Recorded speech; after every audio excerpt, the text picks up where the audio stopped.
Good morning, everyone. I wonder how many of you have seen the film Saving Private Ryan.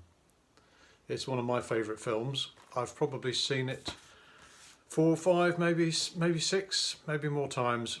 But if I were to say to you, even if you'd seen it a number of times that I've seen it, who are the famous actors in it? You might be able to name, perhaps, I can see you talking to each other now, Tom Hanks, maybe one or two others. See, I'm struggling already. The director, Steven Spielberg, obviously. The producer, the camera team, the editor, the production assistant, no idea. But do you think that Steven Spielberg and Tom Hanks on their own could have made that film? Impossible. If you look at the credits at the end of most films that have been made, well, even going back decades now, you usually have a good 5 minutes. Sometimes you sit in the cinema and watch it, don't you, as you wait for the crowd to go out. 5 minutes of credits as everybody is listed. And it's often hundreds of people involved in the production of a film. But who do we remember the most? The main starring actor or actress. And life can be a bit like that as well, can't it? We live in a celebrity obsessed culture where we think that only the famous, those who make it onto TV or onto social media, are important. That's the way our society seems to see it. We all want our 15 minutes of fame. I think it was Andy Warhol that said something like that. But actually, I've been reading the book of Chronicles quite a lot the last few days. It's just been in my daily readings. It can seem quite frustrating sometimes in the Bible when in a particular chapter that you're reading, all you get is a great big long list of names. But you know what? I think that's really important, that God has chosen that this should be how it is in the Bible.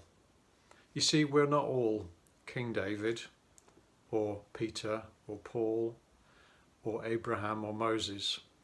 There are hundreds and thousands of people listed in the Bible who have nothing to do with the fame and celebrity status that we might think of in the Bible. You see, God knows everybody's name and everyone has a part to play. So even this morning I was just reading in Chronicles chapter, where are we now? 1 Chronicles chapter 15. David told the leaders of the Levites to appoint their relatives as singers and to have them raise their voices. So the Levites appointed Heman, son of Joel. Heard of him?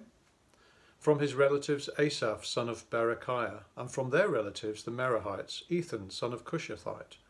With them were the relatives second in rank, Zechariah, Jaziel, Shemiraroth, Jehiel, Unmi, Eliah, Benaniah, Messiah, Mattatiah, Elipha, Mikaneh, and so it goes on. Dozens and dozens of names listed just in that one chapter. And I think it's a reminder to us that actually we're not all called to be a Moses or a King David. We can learn lots of lessons from them because there's lots written about them in the Bible. But actually, 99% of us are like the others who are listed in that passage, but they all had an incredible role to play. David and Moses and Abraham, Jesus, Paul, Peter couldn't have done many of the things that they did without this amazing team behind them. And the same is true for us. God calls us by name.